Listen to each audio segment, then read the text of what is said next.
Buenas noches, compañeros y tutora y todos los oyentes que tengamos disponibles para esta grabación que será publicada.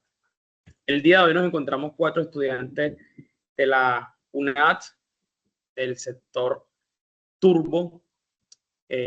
Nos encontramos presentes para dar a conocer sobre la actividad número 4 del curso de Bioquímica Vegetal, que trata de metabolismo secundario. Este grupo está conformado por Alexander Murillo de Hoyos, Miguel Ángel Velázquez Caicedo, Sayuri Blanquicet Martínez y quien les habla, Keiner Andrés Fuentes Pérez. Esta actividad será entregada a la profesora Diana Mabel Parra y esperamos de que sea de muy buena práctica para todos ustedes que la están oyendo. En este momento le cedo la palabra a mi compañero Miguel, que es quien va a continuar con la actividad. Continúa, Miguel. Muchas gracias, compañero. Como decía mi compañero, pues voy a hablarles un poco de los metabolismos secundarios. Los metabolismos secundarios los divido en diferentes temáticas, en 5 temáticas en específico, la cual a mí me tocó la temática número 1, que fue la temática general. Eh, Sin más preámbulos, espero lo que yo aporte sea de vital importancia para ustedes y para mis compañeros. Bueno, yo hoy les voy a hablar un poco sobre los metabolismos secundarios, qué son y para qué sirven, según, según lo investigado, pues. Bueno, los metabolismos secundarios son un proceso crucial y de gran relevancia en las plantas, ya que estas reacciones bioquímicas que tienen lugar en ellos contribuyen al adecuado crecimiento y el desarrollo de las plantas. Además, los metabolismos secundarios son cruciales en las plantas, ya que funcionan como pesticidas naturales, resguardando a las plantas de insectos y animales y microorganismos. Algunos compuestos como los flavonoides y antocianinas son los responsables de los colores vivos en las flores, atrayendo polinizadores esenciales para la producción. Bueno. Lo que nos da a entender, pues, que los metabolismos secundarios, a través de estas reacciones bioquímicas, lo que hacen es como, en algunas reacciones bioquímicas que ellas producen, las usan como pesticidas naturales, resguardándolo de insectos y plantas. También son responsables, pues, de algunos de los colores vivos en las flores, atrayendo polinizadores y haciendo pues que ellos suelten como unos aromas. Bueno, también les voy a hablar un poco de la conceptualización de los terpenos, los compuestos fenólicos, los glucósidos y los alcaloides. Bueno, como primero les voy a dar la conceptualización de los terpenos. Bueno, los terpenos son el grupo más extenso de los metabolismos secundarios. Estos compuestos generan tanto en los metabolismos primarios como en los metabolismos secundarios. Son cruciales para el crecimiento y la supervivencia de las plantas. Los compuestos fenólicos, las plantas producen diversos compuestos secundarios que contienen un grupo de fenol. Estos son conocidos como compuestos fenólicos, polifenoles o fenolpropanoides. Los glucósidos su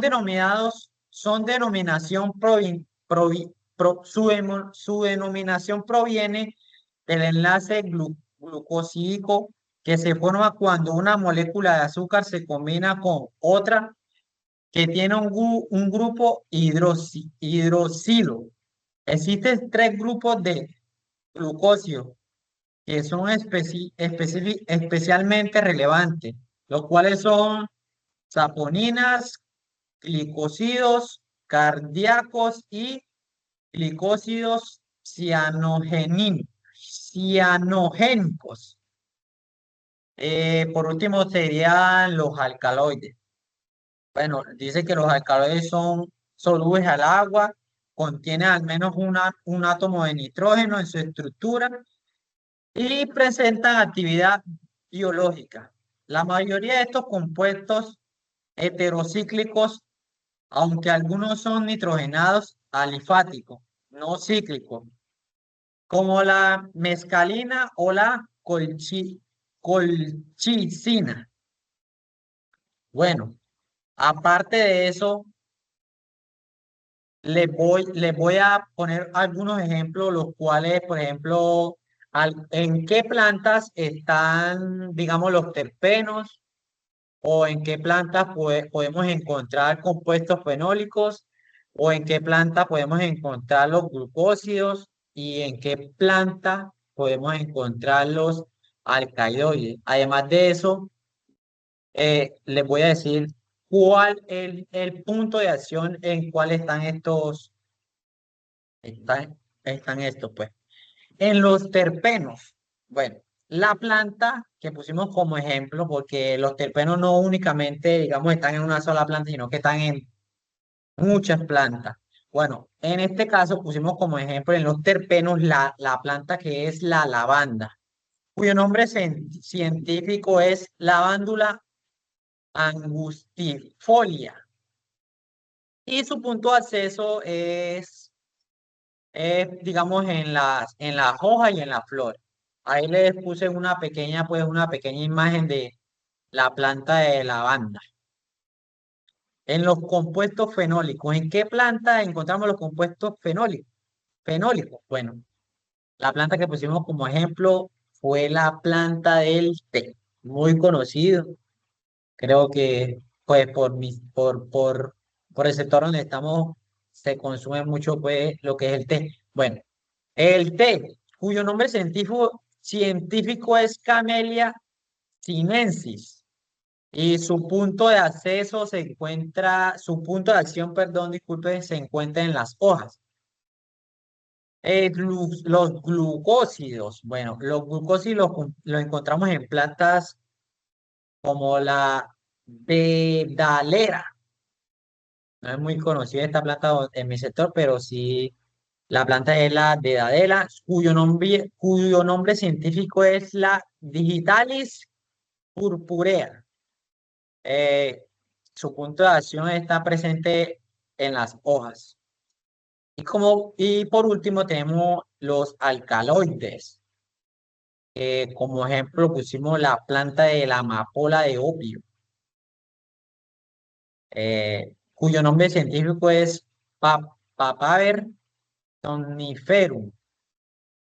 Y los alcaloides como la morfina, su punto de acción, disculpen, su punto de acción de los alcaloides como la morfina se acumula en el látex de la cápsula de la semilla.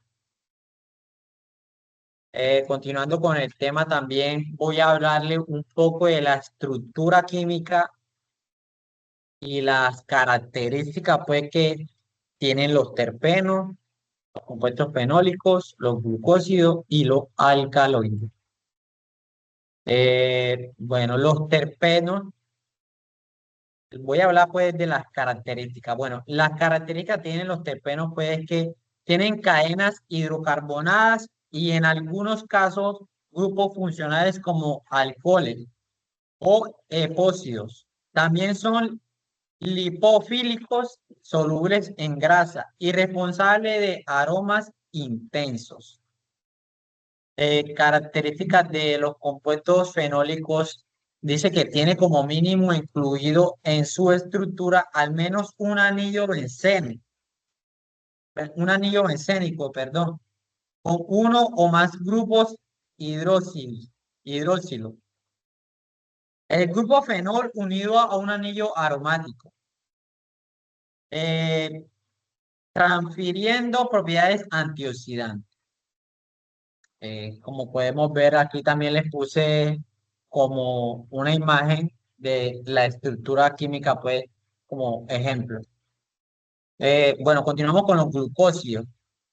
Los glucósidos tienen un azúcar generalmente que es glucosa.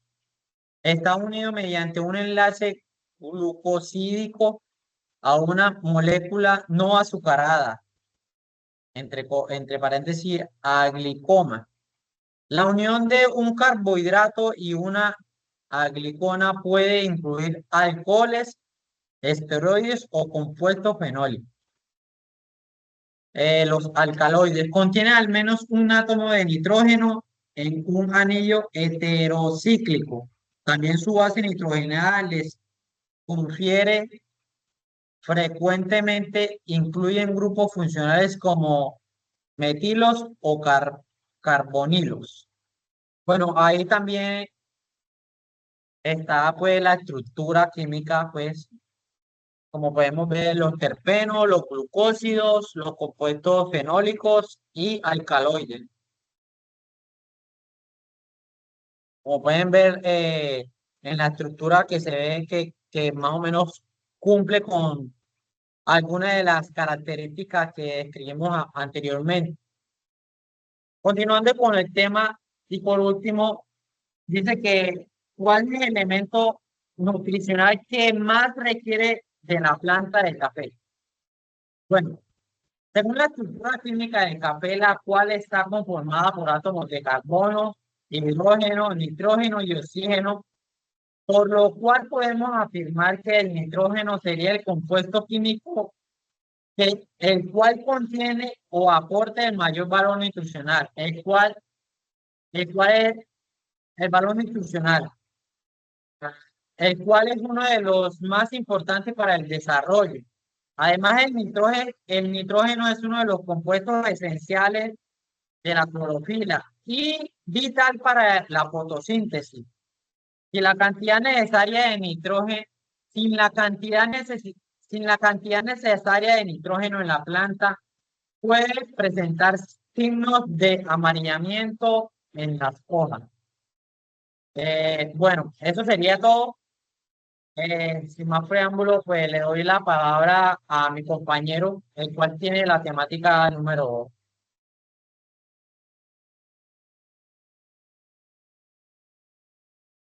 Bueno, sí, continuando con la temática a nivel general, como lo explicó nuestro compañero Miguel. Mi nombre es Alexander y voy a ser un poco más puntual con los temas. Le voy a tratar el tema de la biosíntesis de metabolismo secundario a partir del primario. Le voy a tocar el tema de los monoterpenos, el tema de la azadiractina y por último los fenoles. Bueno, dice que la biosíntesis de los metabolitos secundarios se deriva del metabolismo primario, así como aparece en la imagen. Estos metabolismos se forman a partir de procesos fundamentales como la fotosíntesis, la glucólisis y el ciclo de Krebs. La biosíntesis de los metabolitos secundarios está restringida a fase específica del desarrollo y periodo de estrés. Dos ejemplos de rutas de biosíntesis son el ácido melavónico, que es el citoplasma, y el metileritol, un fosfato. Estos metabolitos protegen de herbívoros y enfermedades y también se utilizan en la formación de resinas y látex para bloquear heridas y prevenir infecciones. En resumidas, esto hace como parte de una protección misma a la planta, ya sea contra enfermedades o contra animales herbívoros. Continuando con la temática, vamos a hablar del tema de la azadiractina.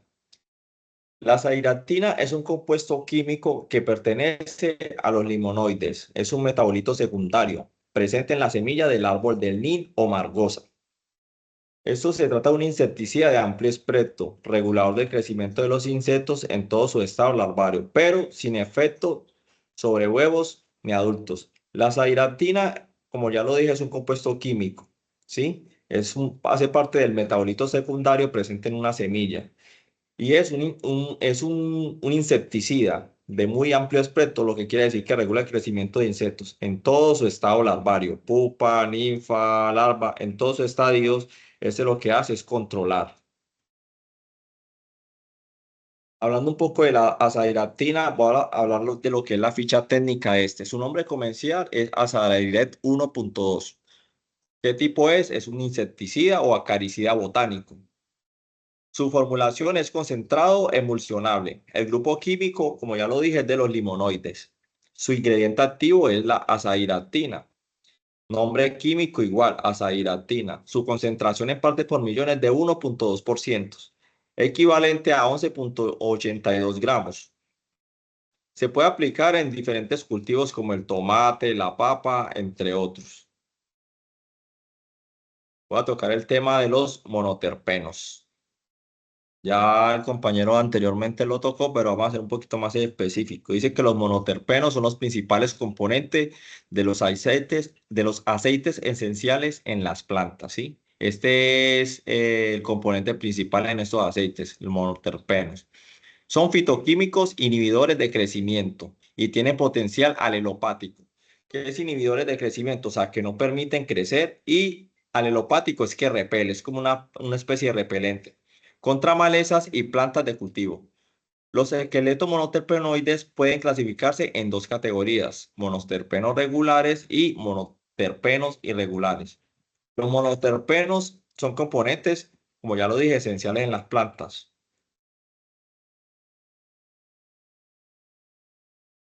Para culminar la presentación de mi tema, voy a tocar el tema de los fenoles. Dice que los fenoles son compuestos orgánicos que contienen un grupo funcional de hidroxilo, OH, unido directamente a un anillo aromático. Se caracteriza por tener un anillo aromático en el que uno o más átomos de hidrógeno son reemplazados por el grupo de los hidroxilos, lo que los clasifica como alcoholes aromáticos. Los fenoles tienen diversas aplicaciones en la industria, incluyendo la producción de productos químicos y medicamentos, debido a sus propiedades físicas y químicas que son muy interesantes. Un ejemplo común de un fenol es el ácido carbónico o hidroxibenceno, cuya fórmula química es C6H6O. Culminando con mi presentación, le doy la palabra a la compañera Sayuris con el tema de ella para exponer.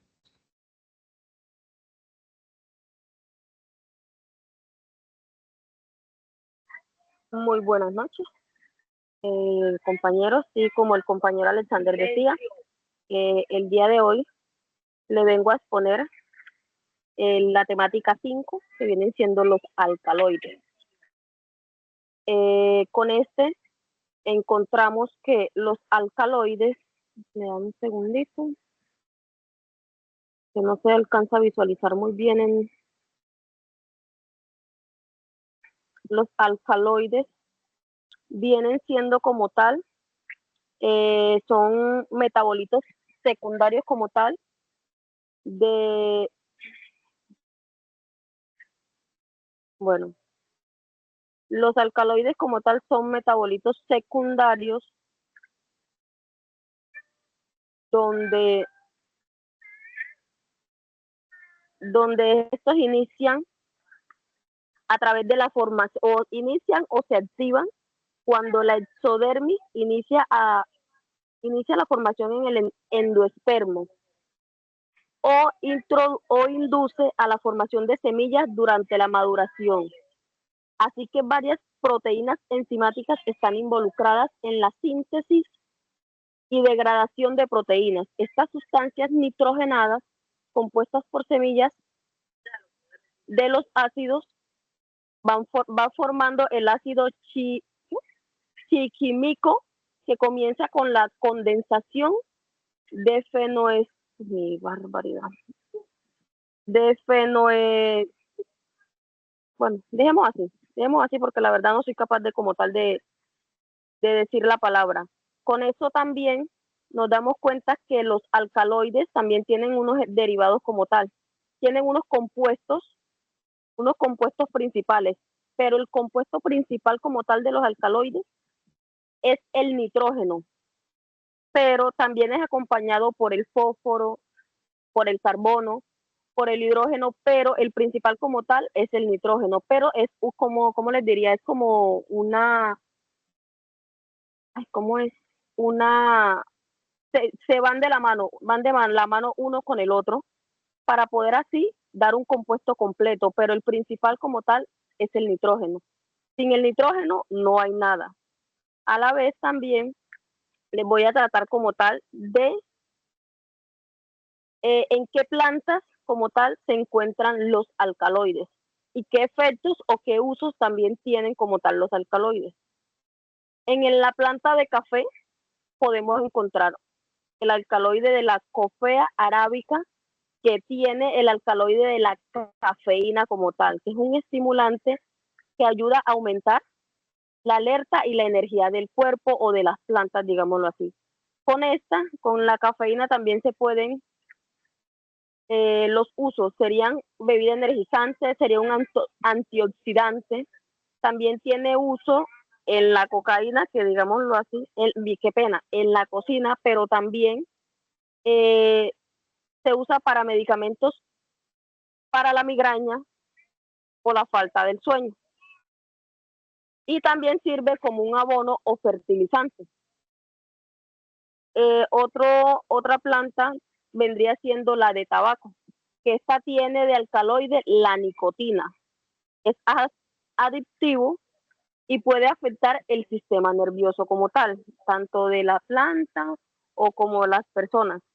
También en cierto tipo de consumo humano, en ciertas dosis también sirve para aliviar dolores de cabeza o problemas digestivos. Ya saben que es en exceso también es malo, porque con él se fabrican los famosos cigarrillos, digámoslo así. También funciona como insecticida o pesticida para las plantas, para repeler plagas o plagas en los cultivos. También tenemos, como el compañero Miguel lo dijo, el opio o dormidera, digámoslo así, que esta tiene morfina y codeína, que también es utilizado sirve como analgésico o antitusivo, que también son para tratar el dolor, dolores agudos o crónicos, la diarrea y para reducir el dolor o la ansiedad. También vamos a tratar un poco sobre cómo realizar componentes o hacer sistemas de plantación aleopática. Las plantaciones aleopáticas se hacen para liberar compuestos químicos aleopáticos que pueden beneficiar o inhibir el crecimiento en otras plantas. Ejemplo, sería la avena, que libera avenanina, un compuesto que puede inhibir el crecimiento de malezas. También puede estar el centeno, que esta libera ácido hidroxámico, un compuesto que puede inhibir el crecimiento de malezas o patógenos. También en estas podríamos cultivos que se beneficien con estas plantaciones o con estas plantas aleopáticas. El tomate, la lechuga. Al diseñar estos sistemas, se diseñan para que los cultivos puedan minimizar la interacción entre plantas aleopáticas o cultivos de objetivo. Los funcionamientos de este sistema como tal, de este sistema aleopático de plantas aleopáticas en los cultivos, vendría siendo estas plantas liberan compuestos químicos oleopáticos en el suelo o en el aire. Hacen la inhibición de malezas, o sea que evitan o arrasan, digámoslo así, que las malezas o estas plagas lleguen a los cultivos o pasen a los cultivos directamente. También mejora el crecimiento de compuestos al estimular el crecimiento del cultivo, mejorando así una productividad y una calidad en los cultivos o ya directamente en la fruta como tal. También tiene unos beneficios estas plantas aleopáticas o cultivos aleopáticos. Tienen la reducción de uso de herbicidas. Tú con estas plantas dejas, digámoslo así, o le agregas pocos herbicidas químicos a las plantas y ya lo haces de manera natural con otras plantas que hacen este proceso como tal. También mejora el sostenimiento de el sostenimiento del cultivo, al no tener tanta dependencia a insumos químicos o productos químicos para evitar este cultivo o estas plagas o estos arbences, digámoslo así, o estas plantas que te, que te dañan como tal el cultivo o no te dejan dar una mejor sostenibilidad o un mejor procesamiento de tu cultivo. Ya con esto finalizamos un poco, finalizamos nuestro aporte como tal en el trabajo y le doy la palabra a mi compañero Keila.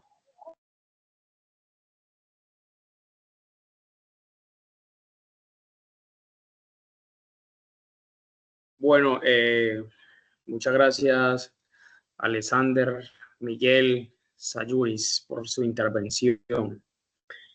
En mi exposición voy a hacer como un pequeño resumen de todo lo que ha dicho mis compañeros y una que otra introducción sobre el tema mío. ¿Por qué hago una pequeña introducción? Porque creo que todos los temas van de la mano, enfocados al tema del metabolismo secundario, y todos vamos a hablar básicamente lo mismo dividido en 4 partes.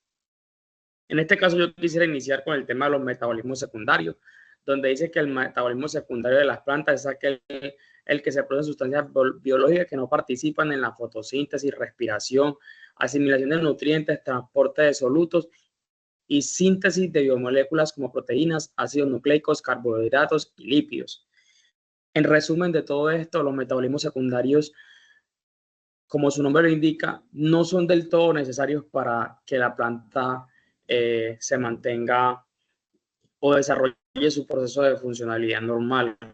¿Qué nos ayudan los metabolismos secundarios? Básicamente y en resumidas cuentas, en un sistema de protección de la planta, sea contra animales herbívoros, sea contra plagas o en su defecto contra animales voladores que las puedan afectar, como por ejemplo los ácaros, las moscas, arañitas rojas. Ellas lo que hacen es que por medio de su control, porque es un control biológico que las plantas realizan, sean, ¿cómo es la palabra? Sean como un repelente para todas las cosas. Y sumado que también sirven como, atracción para agentes polinizadores que las pueden ayudar a su propagación. ¿Cuáles son las funciones de los metabolismos secundarios? Estos compuestos tienen finalidades diversas. Algunas son pigmentos de flores, que vienen siendo los flavonoides, que sirven como atrayentes de polinizadores. Otros son repelentes de depredadores al proporcionar a la planta sabores amargos, impidiendo su digestión o incluso volviéndolas venenosas. Es un resumen de lo que yo estaba hablando. Y muchas las cargan en sus semillas, en sus tallos o en sus hojas en algunos casos. Consumirlas en pequeñas porciones o en pequeñas cantidades para de pronto para el ser humano puede que no sea del todo mala, pero ya cuando tú las consumes en cantidades muy exorbitantes o en cantidades como podemos ver la imagen que está cerca de mi nombre, en unas cantidades tan grandes, en el caso de las semillas es morderlas, no es solo tragárselas, te las tragas no sucede nada. Al morderlas, en algunos de los casos liberan cianuro, que en pequeñas porciones puede que no nos afecte, pero en cantidades mayores pueden ocasionar hasta la intoxicación del ser humano.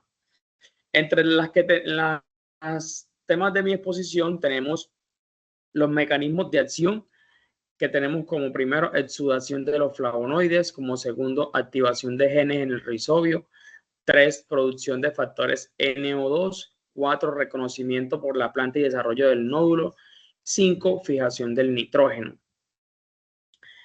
¿Qué quiere decir esto? Hay cinco pasos para poder el mecanismo de acción de la fijación del nitrógeno en las plantas, iniciando por la exudación de los flavonoides, que son que las raíces leguminosas liberan flavonoides o isoflavonoides a la rizosfera, especialmente en condiciones de bajo nitrógeno disponible. Estas nos ayudan a prácticamente a que la planta se ubique y determine el lugar en el cual va a ser su procedimiento.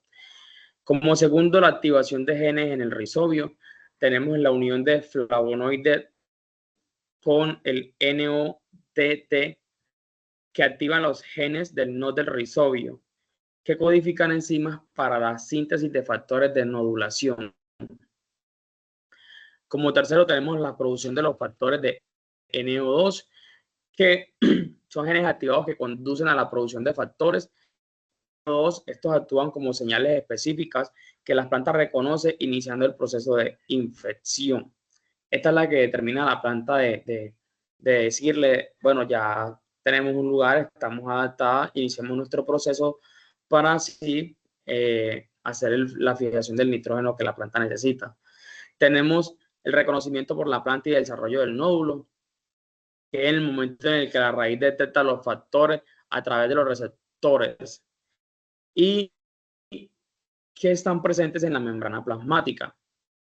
Por último, tenemos la fijación del nitrógeno, que los rizobios se diferencian en células especializadas capaces de fijar nitrógeno atmosférico mediante la enzima nitrogenada.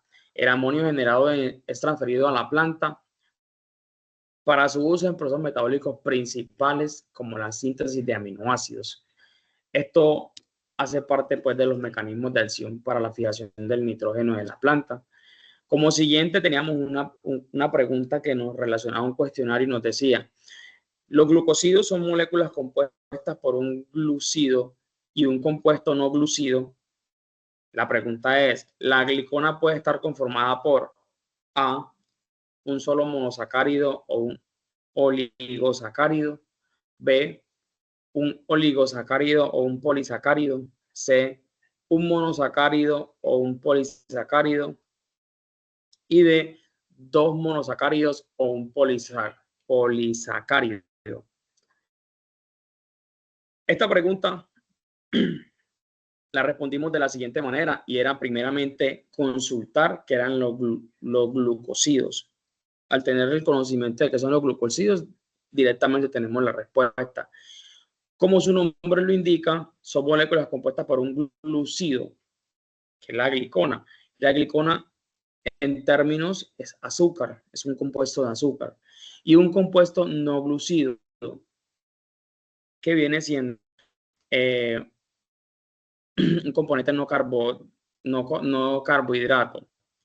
En este caso, entonces, le dimos la pregunta A, donde dice que es un solo monosacárido o un oligosacárido. Quiere decir que para el glucósido debe existir sí o sí al menos una molécula de azúcar y estar ligada a otro componente que no sea el azúcar. Sumado a eso tenemos las saponinas. Funciones naturales que se encuentran como una defensa química de las plantas contra sus potenciales peligros. Naturales, entre ellos están las plagas o animales herbívoros dentro de las plantas que contienen saponinas. Tenemos los garbanzos, sojas y la quinoa. Esta es la parte más llamativa de mi exposición, porque es donde nos indica a nosotros prácticamente cómo y dónde se desarrolla el proceso de defensa de las plantas. En este caso, las que presentan saponinas, como son los garbanzos, la soja y la quinoa, son las plantas que más presentan las saponinas en su interior. Y como nosotros los seres humanos sabemos que de pronto la saponina no nos afecta. Sí nos puede afectar si las consumimos en mayores cantidades. Por ejemplo, esta imagen que está aquí donde está mi nombre es una imagen donde se encuentran una cantidad de semillas las cuales contienen saponinas y que al ser enjuagadas o lavadas ellas liberan una espuma. Esa espuma es prácticamente la derivación de las saponinas en el cultivo. En la planta o en su semilla como debe ser. También contamos con los glucósidos cianógenos, que normalmente se pueden encontrar en semillas y hojas de plantas derivadas de la familia Rosae, como lo son las cerezas, manzanas, ciruelas, almendras y duraznos. Estas cuentan con la similaridad de que todas las conllevan su toxina o su mecanismo de defensa, tanto en semillas como en sus tallos. En el caso de las cerezas, lo maneja en la semilla, en el tallo y parte de la semilla. Por eso muchas veces vemos que en las bebidas nos brindan cereza, pero en algunos de los casos les retiran la semilla, les semillan el tallo, perdón. Pero más sin embargo, si no sucede, pues al morderlo, liberan cianuro, tanto las semillas como el tallo. Y nuevamente volví y digo, si es una pequeña parte, pues no es letal. Ya provocan la intoxicación cuando superamos un límite de veces. Y algo que de pronto es difícil es porque tienen un sabor muy amargo. Entonces, probablemente el ser humano no asimilará los sabores. Tenemos los mecanismos de glicotransferasas, que es el ingreso de la glucosa a las células. Se realiza mediante dos tipos de proteínas, los transportadores de glucosa asociados a sodio y los sistemas facilitadores de transporte de glucosa. Esta revisión presenta las principales características moleculares, bioquímicas y funcionales de cada transportador. Dentro de mi exposición tenemos una parte donde el ICA, el Instituto Colombiano de Agricultura, tiene una lista de los bioinsumos o insumos los cuales están aprobados para los cultivos, y en este caso elegimos los de extracto vegetal, que su función y final prácticamente siempre es tema de control biológico contra insectos, contra ácaros, contra la arañita roja, contra muchos de sus depredadores. Y son muchos utilizados en los cultivos de flores, de fresas, bananos, café. Esos son lo que nos ayudan muchas veces a evitar tener propagación de insectos en nuestro cultivo. Listo. Esto fue todo por hoy en mi exposición. En el momento vamos a iniciar pues con el tema de las preguntas a nuestros compañeros de nuestros temas expuestos. Y no sé quién quiere iniciar. No sé si inicio yo o qué. Sí, André, inicie. Listo. Lo acabo de decir, entonces vamos a mi tema que está fresquecito. Entonces, ¿cómo se activan los glucósidos cianógenos en las plantas y qué liberan? Sabemos que los glucósidos tienen un mecanismo de liberación, de activación, y que liberan ellas al activarse. Deme Bueno, la respuesta. pues yo la respondo. Dice que, como lo explicó ahorita el compañero Andrés, si presté un poco de atención, dice que normalmente se liberan masticando, o sea, masticando el tallo o las semillas de dicha planta y liberan cianuro, que en pequeñas cantidades no es letal, pero al consumir muchas o grandes cantidades puede ocasionar la intoxicación. O sea, en pequeñas cantidades puede pasar desapercibido, algo normal, pero ya en grandes cantidades puede causar la intoxicación. Afirma. Así es, compañero, así es.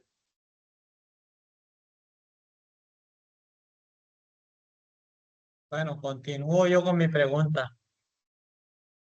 Para el que la quiera responder, les voy a tirar suavecito, muchachos. Bueno, la pregunta mía dice, mencione alguna de las características de la estructura química de los compuestos fenólicos.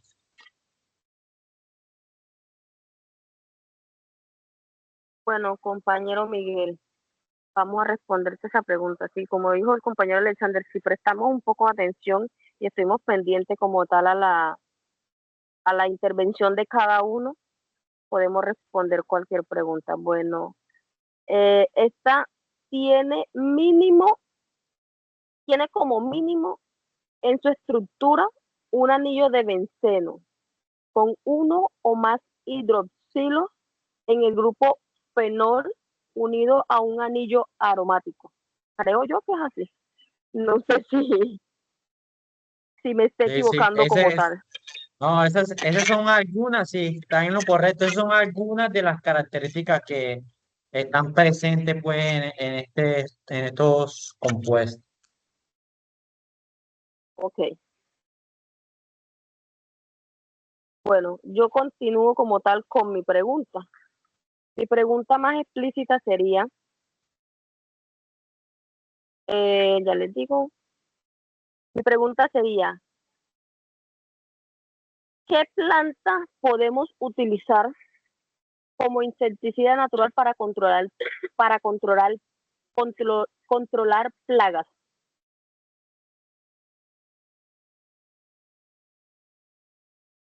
Para responder a la pregunta de la compañera Sayuri, eh,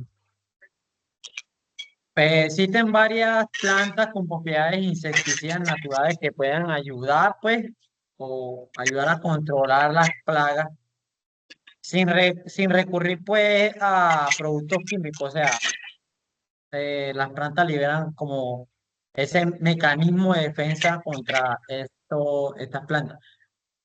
Hay muchas plantas, pero algunas de las plantas podrían ser de pronto el tabaco, la ruda. Por ejemplo, el tabaco en sus hojas contiene nicotina, que es tóxico para muchos insectos. La ruda, pues, tiene un aroma repelente a insectos como mosquitos y pulgones. Otras plantas también puede ser como el tomate, que en sus hojas contiene alcaloides que pueden actuar como insecticida natural. Así es, compañero Miguel, tiene usted toda la razón.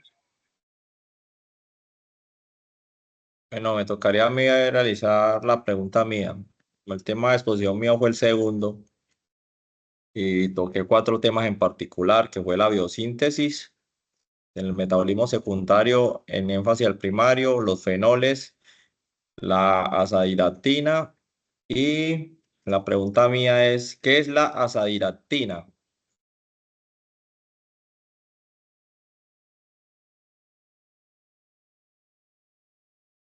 Bueno, eh, según lo que recuerdo, la azadiractina hace parte de los metabolismos secundarios y es un compuesto natural del procedimiento, el cual nos ayuda como un insecticida, pues, insecticida, un plaguicida y prácticamente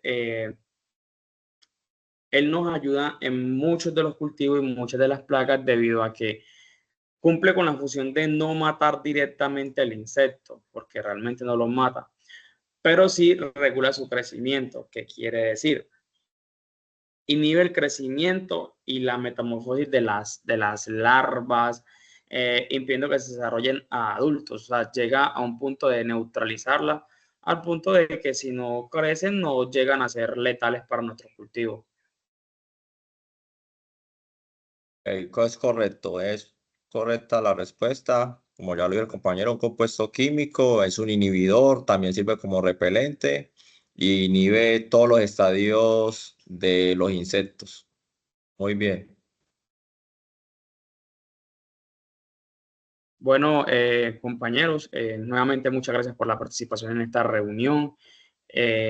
Nuevamente, pues, decir de que nos preparamos para esto y esperamos haber dado la mayor participación y aportes necesarios para las personas que escuchen esta presentación. Y nuevamente, muchas gracias.